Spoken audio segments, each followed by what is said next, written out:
चाहते। तो तुम्हारे अंतर में दो प्रकार के पट है, एक काल के और एक दयाल के। तो अंतर के पट खुल रहे, काल के खुल रहे क्या दयाल के खुल रहे, ये तुम्हारे समझ में नहीं आएगा। वो तुमको फंसाने के लिए गुरु महाराज का रूप लेकर तुम्हारे सामने खड़े हो जाएंगे। तुम कहेंगे मुझे गुरु का दर्शन हो गया, मुझे गुरु का दर्शन हो गया। कुछ नहीं। एक ही बात है कि तुम सबके हो और सब तुम्हारे हैं। इस धरती पर जितने भी जीव है वह तुम्हारे भाई है, चाहे कीड़े हो, मकोड़े हो, सांप हो, बिच्छू हो। तो इसमें क्या है, हमारे पुराने महात्माओं ने लिखा, चित्त शुद्ध होता शत्रु मित्र होते, व्याघ्र सर्प ही न खाते तया। तुम्हारे चित्त में अगर कोई नहीं होगा तो तुम शेर के सामने खड़े हो जाओ, वो तुम खाएगा नहीं। सांप के सामने खड़े हो जाओ, वो तुमको काटेगा नहीं। यह उदाहरण गुरु महाराज ने कार्यक्रम किया था कुंडा तहसील में, वहां करा दिया। एक मोमेडन भाई की बाग की केले की इसकी बगीचा थी आम की, वहां जानवर भी फिरकने नहीं जाता था, उसमें खाली बिच्छू और सांप थे। सत्संगी के जाने से पहले स्वामी जी वहां चले गए और फिर सत्संगी आए तो सत्संगियों को कहा कि ये घास फूस साफ करो। सत्संगी ने फावड़ा लेकर के इकट्ठा करना शुरू कर दिया। तो जो ढेर बन रहे थे उसमें इतने बड़े बड़े बिच्छू, उसमें कई बिच्छू इकट्ठे हो रहे थे, ढेर हो गए। स्वामी जी ने आदेश दिया कि ये उठा के फेंक दो। सब ताकने लगे, खड़े रह गए कि क्या करे, हाथ लगाओगे तो इसमें बिच्छू है।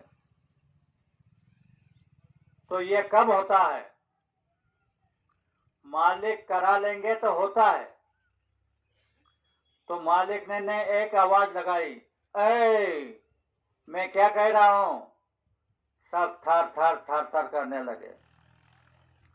हम तो चिल्ला रहे कितने दिन से। तो एक ही आवाज में थर थर करने लगे और वह ढेर अपने हाथों से टोकरियों में डालने लगे, उसमें बिच्छू भी। सारे ढेर फेंक दिए। किसी भी सत्संगियों को बिच्छू ने डंक नहीं मारा। और बड़े बड़े जहरीले सांप बीड़ों में जाकर जब स्वामी जी सत्संग में बैठे तो ऐसे फने निकाल करके सत्संग सुनते थे। अब सत्संगी भाई ऐसे बैठे थे, बिच्छू पैंट में चले जाता था। पैंट में गया तो सत्संगी ऐसा हाथ डाल के उस बिच्छू को निकाल करके रख देता था, पर बिच्छू डंक नहीं मारता था। ये हकीकत है, कहानी नहीं, हकीकत है। सत्संगियों ने आजमाइश है, लेकिन जिन सत्संगियों ने इनका आजमाइश किया वही सत्संगी अपना प्रयास नहीं समझा। ये क्यों होता है, नहीं समझा। जितने भी स्वामी जी के अगल बगल में रहने वाले लोग थे वो नहीं समझे। इसका एक उदाहरण, मिश्रा जी सत्संग करने आते थे, कहते थे कि आगे ऐसा समय आएगा कि बहनों के चूड़ियों में हीरे जड़े जाएंगे।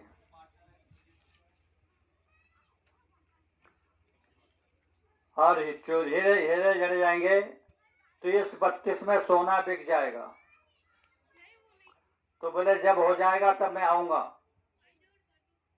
और तुमको पूछूंगा हो गया 30-32 में सोना। ऐसे खुद मैं पूछूंगा। चले गए। 30-32 के अपन 70,000 रुपये सोना चल रहा है। तो ये होगा 30-32 में सोना बिक जाएगा, ये बात सही है, पर जब गुरु चाहे,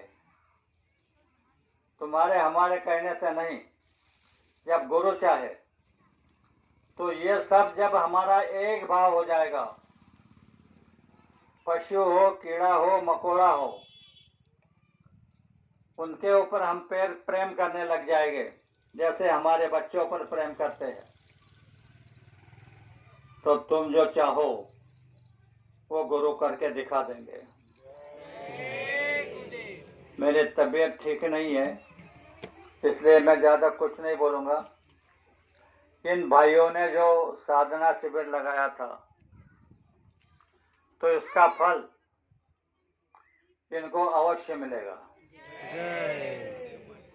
और ये फल जैसे जैसे ये हर साल करते रहेंगे, वैसे वैसे वो फल बढ़ते जाएगा। और यही लोग जिनको इतिहास कुछ मालूम नहीं, जिनको भाव कुछ मालूम नहीं, ये लोग जो बोलेंगे वह होने लगेगा। ऐसे नहीं कि सोना ऐसा हो जाएगा, मैं आऊंगा तुमको पूछूंगा, ये नहीं, ये खुद जो बोलेंगे अंतर मन से वह हो जाएगा। तो ये आपको जब लाना है, बाबा जी ने कहा, हमारे विशाल भाई चिल्ला चिल्ला कर कहते हैं कि देश के देवी हो, तुम हमारे पास आओ, हम आपको लक्ष्मी बना देंगे, अन्नपूर्णा बना देंगे, सावित्री बना देंगे, अनुसया बना देंगे। बना देंगे का मतलब ये है, ये गुण तुम्हारे अंदर है, बाहर से नहीं आएंगे, ये गुण तुम्हारे अंदर है। तुम अगर बाबा जी पर विश्वास करोगे बहन हो, तो आप सब कुछ पा सकती है। आप कहोगे कि ये बारिश बंद हो जाए, तो बारिश बंद हो जाएगी। आप कहोगे बारिश आ जाए, तो बारिश आ जाएगी। ये गुण आपके अंदर में है, पर हमारे कर्मों से इसके ऊपर मिट्टी आ गई, और वो मिट्टी के वजह से हमको दिखाई नहीं दे रहे। बाबा जी ने यह भी कहा कि देश के नौजवानों, तुम मेरे पास आओ, मैं आपको राम बना दूंगा, मैं आपको कृष्ण बना दूंगा। कोई लड़का चाहता ही नहीं कि वो राम बने, कृष्ण बने, वो यही चाहता है कि मैं धनवान बन जाऊं, मेरा बिल्डिंग बन जाए, मेरी गाड़ी आ जाए, सब कुछ मेरा हो जाए। और मैं अनुभव कर रहा हूं, मैं यह कभी अभिलाषा नहीं करता, और मेरी स्थिति बहुत नाजुक है। 4 बच्चे हैं, 4 बच्चों को 3 बीघा जमीन है, वो उनके करते हैं, तो मैं कहां से गाड़ी खरीदूंगा? पर सब मेरे है, ये मैं जानता हूं। तो नासिक में एक भाई, उन्होंने एक सत्संग सुना, और वो अभी जो गाड़ी मेरे पास में है, उसका ये निकाल करके, इंश्योरेंस निकाल करके मेरे नाम पर करके गाड़ी पहुंचाने अजंते से आए थे। और अभी अभी मैं वहां जाता हूं, तो क्या कहते हैं, अन्ना ये गाड़ी मेरे पास रख जाओ, मैं इसको रिपेयर करूंगा, तुमको गाड़ी की जरूरत तो मेरी गाड़ी लेकर जाओ, नई गाड़ी उनकी।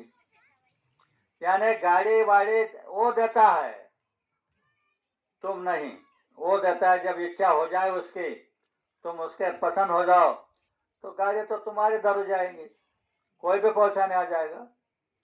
तो भाइयों और बहनों, मैं यही कहना चाहता हूं कि तुम अपना कुछ मत समझो, ये मेरा है, वो मेरा है, वो इनका है, ये कुछ ना समझो। जो है वो उसका है, जो भी तुम्हारे पास में है वो उसका है, अब तुम भी उसके है। ये भाव जब तुम्हारे अंदर आ जाएंगे, तो तुम हमेशा, हमें क्या लगे, सुखी और समृद्ध रहोगे। इसी के साथ साथ मेरे 2 शब्दों को विराम देता बोलते कि माफी चाहता। आप सबको बड़े प्रेम के साथ जय